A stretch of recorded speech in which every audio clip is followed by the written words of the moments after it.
Hello viewers, welcome to my channel. In this episode we shall discuss about business ideas and business news.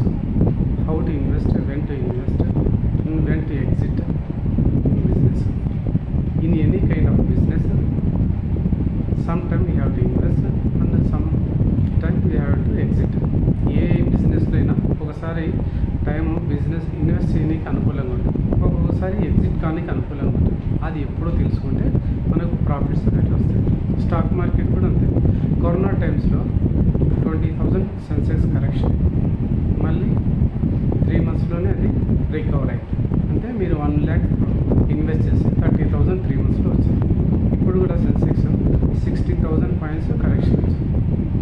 మళ్ళీ ఒక 3-4 monthsలో మళ్ళీ recover అవుతుంది. అంటే మీకు ఖచ్చితంగా ప్రాఫిట్ వస్తుంది.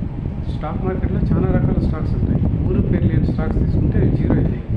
అందుకని ఖచ్చితంగా పెరిగే స్టాక్స్ ఏంటో తెలుసుకొని తీసుకోవాలి. నేను ఒక స్టాక్ చెప్తాను, అది తీసుకోండి. అది ఎప్పటికీ జీరో కాదు. స్టాక్ మార్కెట్ ఉన్నంత వరకు అది ఉంటుంది. స్టాక్ మార్కెట్ తగ్గితే అది తగ్గుతుంది, పెరిగినప్పుడు మళ్ళీ అదే పెరుగుతుంది. నిఫ్టీ బీస్ అనేది ఒక స్టాక్ ఉంది.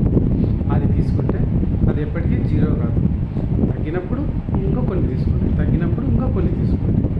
తర్వాత ఒక 3-4 months వెయిట్ చేయండి, మళ్ళీ ఒరిజినల్ ప్రైస్కే వస్తుంది. వచ్చినప్పుడు ఎగ్జిట్ కాదు, మీకు డెఫినెట్గా ప్రాఫిట్ వస్తుంది.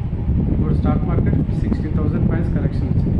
మీరు ఇప్పుడు ఈ టైంలో 1 lakh డిపాజిట్ చేసి ఇన్వెస్ట్ చేస్తే ఒక 3 months కల్లా 20,000 ప్రాఫిట్ వస్తుంది. అంతే వచ్చింది.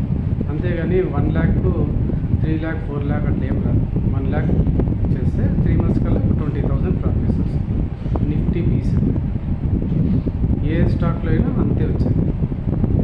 That's all for now. Thank you.